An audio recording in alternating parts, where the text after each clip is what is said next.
আরো যাবো। এ পর্যায়ে বক্তব্য রাখবেন হেফাজত নেতা হযরত মাওলানা আব্দুল বাসি আল মাহদী, সিনিয়র শিক্ষক, দেবগ্রাম দারুল মাদ্রাসা। নাহমাদুহু ওয়া নুসাল্লি আলা রাসূলিহিল কারীম, আম্মা বা'দ। ولا تهنوا ولا تحزنوا وأنتم الأعلون إن كنتم مؤمنين। সম্মানিত তৌহিদি জনতা, আজকে আমরা ভারতের কুলাঙ্গার রামগিরি, আমাদের আখিরি নবী, শ্রেষ্ঠ নবী, সরকার দু আলম মুহাম্মদ রাসূলুল্লাহ সাল্লাল্লাহু আলাইহি সাল্লামের নামে কটাক্ষ করেছেন। আমি পরিষ্কার ভাষায় বলে দিতে চাই, বাংলাদেশের তাওহীদি জনতা জেগে উঠেছে। এই জায়গায় কেউ তোমাকে পারবে না ইনশাআল্লাহ। আলেমরা আমাদেরকে সহজ মনে করবেন না। তারা হাতে লাঠি নিলে এই লাঠি কেউ নামাতে পারবে না, পারবে না। আলেমরা টুপি খুলতে গেলে, টুপি ধরতে গেলে ততদিন পর্যন্ত এই কুলাঙ্গারের ফাঁসি না হবে ইনশাআল্লাহ। বাংলাদেশের মুসলমান রাজপথ ছাড়বে না, ছাড়বে না, ছাড়বে না ইনশাআল্লাহ। মুসলিম জনসভার নেতৃত্বে মিছিল এসেছে, মিছিলকারীদের আগমন শুভেচ্ছার স্বাগত। এ পর্যায়ে বক্তব্য রাখবেন হযরত মাওলানা রায়হান সাহেব বিষয়, হযরত মাওলানা হুযায়ফা শাহীন সাহেব, হেফাজত নেতা মনোয়াল্য। 1 মিনিট এসেছেন, কোন 1 মিনিট। বিসমিল্লাহির রহমানির রহিম, নাহমাদুহু ওয়া নুসাল্লি আলা রাসূলিল কারীম, আম্মা বা'দ, ওয়া ইন্নাকা লা'আলা খুলুকিন আযীম। সম্মানিত ইসলাম প্রিয় তৌহিদি জনতা, আমার আপনার প্রিয় নবী, শ্রেষ্ঠ নবী, আখির নবী, দো জাহানের বাদশা নবী মুহাম্মদ রাসূলুল্লাহ সাল্লাল্লাহু আলাইহি ওয়াসাল্লামকে শ্রেষ্ঠত্ব, মর্যাদা ও সম্মান দিয়ে পবিত্র বলেছেন আল্লাহ সুবহানাহু ওয়া তাআলা। ওই শ্রেষ্ঠ নবীকে জাহান্নামের কীট, ভারতের রামগিরি নামক কাট্টা কীট, জাহান্নামের কীট, সে আমার আপনার প্রিয় নবীকে কলঙ্কিত করার চেষ্টা করেছে। আমরা মুসলমান আখাড়ার সারা পৃথিবীর মুসলমানের পক্ষ থেকে ওই কাট্টাকে কাফের নবীকে জানাচ্ছি, রামগিরিকে জনসম্মুখে, মুসলমানের সম্মুখে ফাঁসি দিয়ে উপযুক্ত বিচার করতে হবে।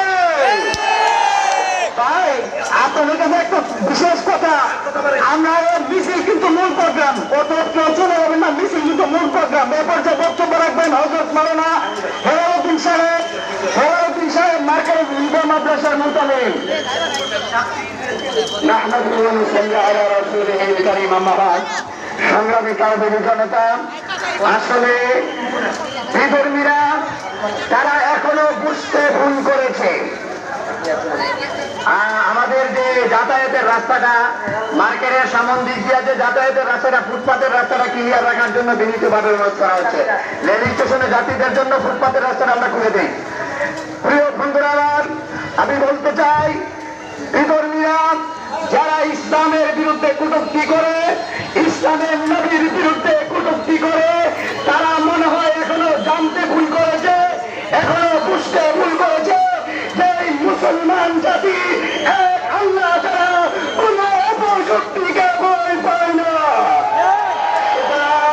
পরিষ্কার করে বলি, ভারত কে কি, কে কত বড় শক্তি, ওইটা দেখার সময় মুসলমানদের নাই।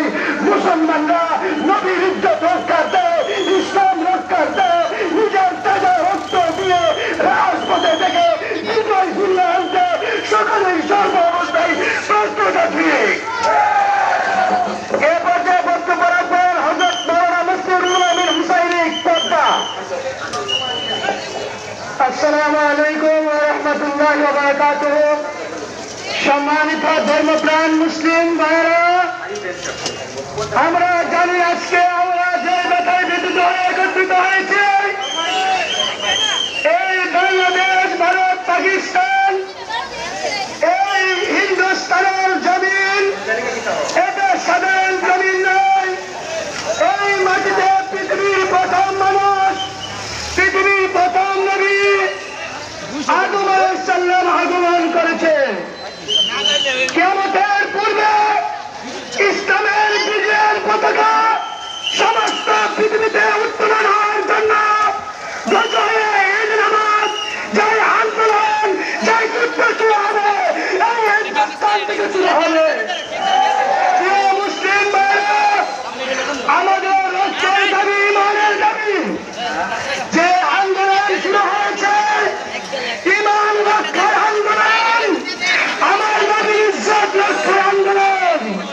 যদি নবীর দুশ্মনের বিচার করা না হয়, আমরা মাঠে নেমেছি, দাম চলেছে, রক্ত ঝরাবো, দেহ থেকে গুলো উৎখাত করবো, নবীর দুশ্মনের বিচার করাই ছাড়বো, বিচার করাই ছাড়বো। ধন্যবাদ। আমরা সংক্ষিপ্ত বক্তব্য এই পর্যায়ে বক্তব্য রাখবেন হেফাজত নেতা ইয়াকুব হাসান। ইয়াকুব হাসানকে বক্তব্য রাখার জন্য অনুরোধ করছি।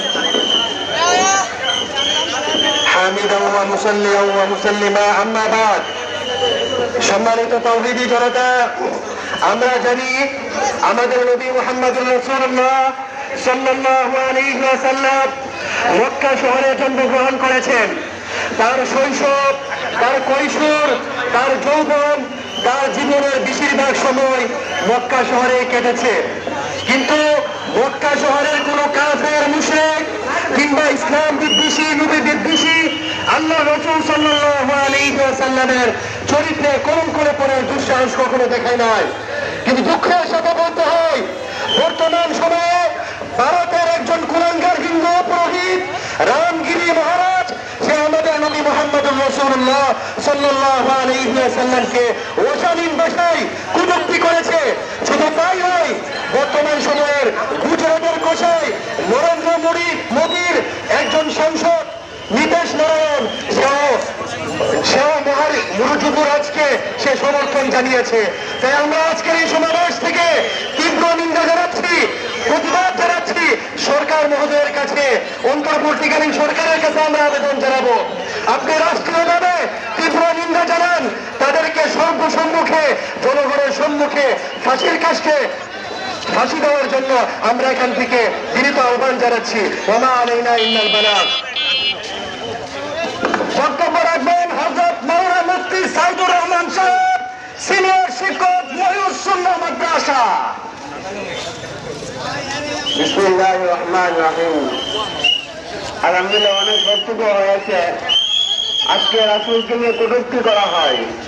আজকে যদি আমার মাকে গালি দেওয়া হয় তো আমি উত্তেজিত হয়ে যেতাম, কিন্তু আজকে রাসূলকে গালি দেওয়া হয়, মুসলমান হৃদয়ে কোনো কষ্ট আসে না। আমরা ঘরের মধ্যে বসে রাখি।